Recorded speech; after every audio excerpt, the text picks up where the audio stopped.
Yo, halo semuanya, balik lagi bersama gue Made dalam konten belajar tentang apapun, dari manapun dan kapanpun. Gimana kabar kalian pada hari ini? Semoga kalian selalu diberikan kesehatan, selalu diberikan kelancaran dalam rezekinya, selalu diberikan berbagai macam kemudahan di kehidupan kalian. Amin. Pada konten kali ini gue akan membahas tentang pemerintah, yang dimana gue tuh penasaran nih sama pemerintah kita semua, dari level yang tertinggi sampai yang memang cuman apaan tau lah gitu ya, dari ranah eksekutif ataupun legislatif, ya kadang-kadang yudikatif juga. Yang akan gue bahas adalah kenapa sih banyak pemerintah yang kalau berstatement tuh aneh-aneh, tuh kalau menyatakan argumen di khalayak publik tuh aneh, tuh membuat kita naik pitam sebagai rakyat. Kita melihat hal itu tuh kayak apa banget dah, kenapa joknya begini. Gue kasih contoh, waktu berita tunjangan rumah DPR kemarin, akhirnya banyak dari beberapa anggota DPR itu speak up. Salah satunya mantan artis ternama di Konoha. Ternama nggak ya?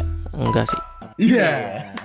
Itu Uya bilang tuh, beliau sekarang sebagai anggota DPR itu waktu itu pernah bilang bahwasanya, nah kita DPR juga artis, DPR juga pada ngoten dan juga ngoten, nah kita mah artis. dia ditanya soal tunjangan rumah DPR gitu-gitu, terus kayak joget-joget. Mohon maaf nih Bapak Uya, ya mohon maaf ini mah Bapak kan sekarang anggota DPR ya Pak. Ngomong di situ tuh sebagai anggota DPR Pak, bukan sebagai entertainer, bukan sebagai pesulapan tuh ya, bukan sebagai host-host yang wadidaw acara Bapak tuh ya. Bapak berarti di situ bukan artis dong ya, Bapak anggota DPR dong, perwakilan kami nih sebagai rakyat, politisi dong secara tidak langsung dong ya. Masa jawabnya begitu sih Pak? Baru satu tuh. Kedua, muncul lagi statementnya juga dari Bapak Uya nih ya, selaku DPR kita. Waktu itu dia bilang, kita nih artis digaji 3 juta per jam. Terus nggak lama statement dia tuh diiringin dengan joget-joget, pamer-pamer asetnya. Kan balik lagi ya yang tadi tuh, sesuai statement yang pertama ya. Bapak Uya nih, mohon maaf nih, Bapak sekarang anggota DPR. Kalau ngurusin mau nyari cuan, jangan jadi anggota DPR dong. Kalau Bapak ngerasa jadi artis pendapatannya lebih tinggi, kenapa Bapak jadi anggota DPR sekarang? Ya kalau orientasi Bapak memang uang, terus kalau Bapak merasa jadi artis lebih cuan, ya kenapa jadi anggota DPR? Jadi bukan, poinnya tuh bukan di situnya Pak, bukan membanding-bandingkan profesi DPR dengan artis, bukan, enggak.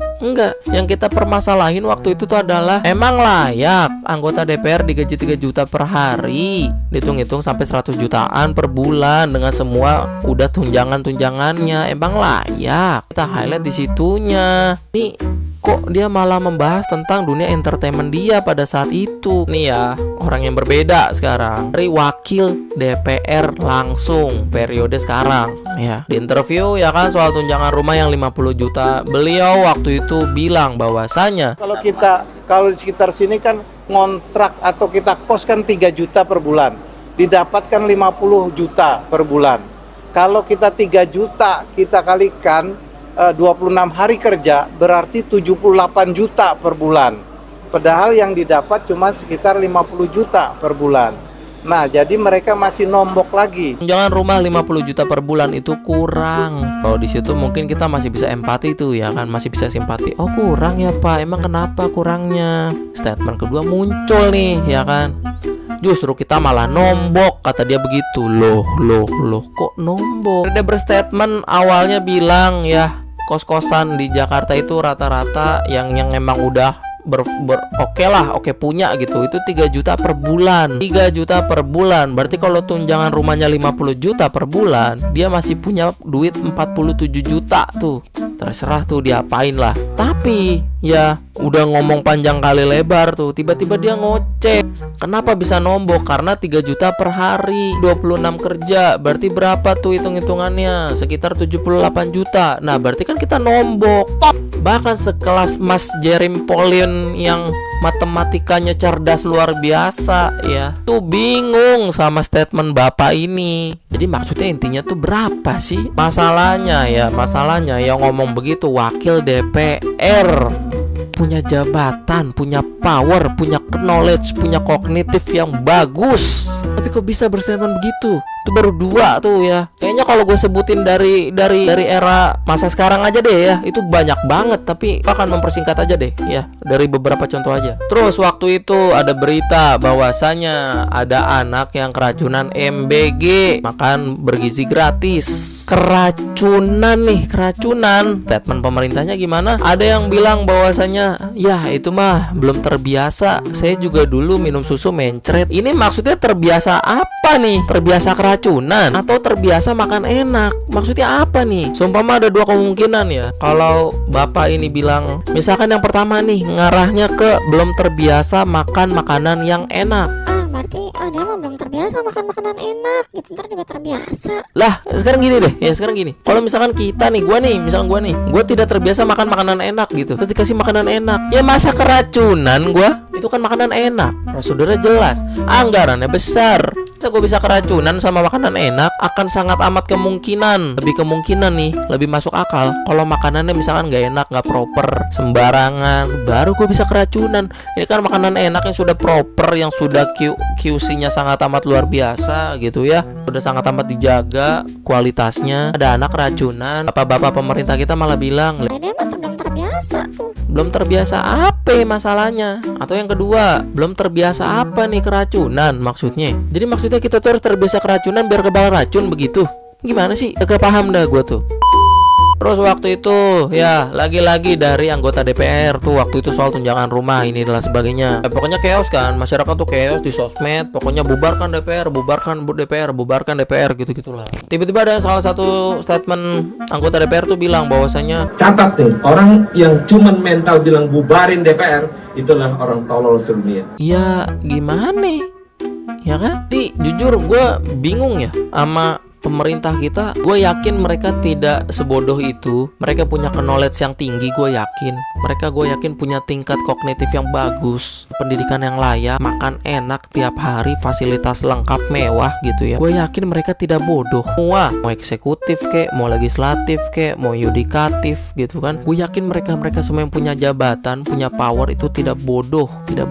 Gue yakin tidak bodoh. Gue yakin tidak blow on. Cara kapasitas manusia, gue yakin mereka tidak bodoh, tidak blow on. Tapi kenapa kalau berstatement di publik blow on? Banyak tuh. Bener kalau dikulik-kulik lagi banyak. Itu tuh banyak hal-hal kontroversi yang kenapa sih gitu. Gua curiga nih sama pemerintah nih ya. Sebenarnya mereka tuh bukan kayak gitu bukan disengaja, bukan kayak ya apa ya? Kayak memang mereka blow on tuh enggak. Gue curiga tuh mereka sebenarnya sengaja justru melakukan hal kayak gitu. Kayaknya salah satu kriteria menjadi pemerintah ya, menjadi orang-orang yang punya jabatan gitu ya, itu kayaknya salah satu kriteria yang harus dipunya adalah skill gimmick, skill memancarkan emosi untuk orang lain. Ya skill gimmick. Jangan gue curiga tuh begitu. Jadi mereka tuh bukan blow on beneran, pura-pura blow on aja gitu. Padahal kerja mungkin bisa aja mungkin. Tapi bohong.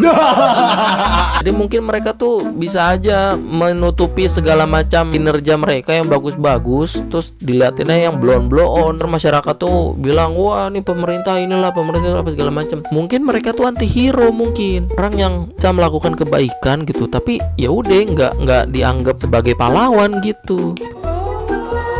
Mungkin kan gue nggak tahu ya. Kan secara prosedur pemilu dipilih ya kan, wah udah lengkap gitu kan. Terus akhirnya pemberkasan gitu, segala macam pemberkasan dari A sampai Z udah lengkap gitu kan. Kira-kira kriteria yang paling penting nih apa nih agar bisa mendapatkan jabatan yang lebih tinggi? Gimik pasti bisa dong, jago kan. Pemerintah kan jago ngoceh ya kan, dari segala A sampai Z pasti bisa dong ya kan. Nah kedua yang paling penting itu apa? Gimik. Jangan-jangan mereka ini tuh terlatih, terharuskan untuk memiliki citra yang jelek, padahal di balik itu semua mereka kerja. Mungkin misalkan nih ada anggota dewan gitu ya, rapat tidur, gimmick. Mungkin Candy Crush ya, Candy Crush tuh gimmick. Jangan-jangan itu semua tuh gimmick. Palingnya mereka tuh kerja, terus yang kayak tidur tuh mungkin mereka Rogo Sukmo, kan nggak tahu kita ya kan. Fisiknya mah tidur, raganya mah tidur, jiwanya kemana-mana kerja gitu. Mungkin kita kan nggak tahu. Jadi kayaknya kalau kalian memang mau jadi pemerintah, skill ini yang paling penting deh. Skill bacot, skill gimmick. Kalau kalian nggak punya skill itu, jangan jadi pemerintah, kagak cocok. Sama satu lagi, skill yang paling penting, skill jilat menjilat. Nih itu dia, tuh Jadi kalau menurut kalian gimana nih? Kira-kira kenapa pemerintah tuh suka berstatement yang aneh-aneh, suka menuai banyak kontroversi dari pernyataan-pernyataan yang mereka lontarkan? Coba menurut kalian kenapa? Komen deh, komen. Ya mungkin video gue gitu aja. Gue Mandiri pamit. Salam gimmick.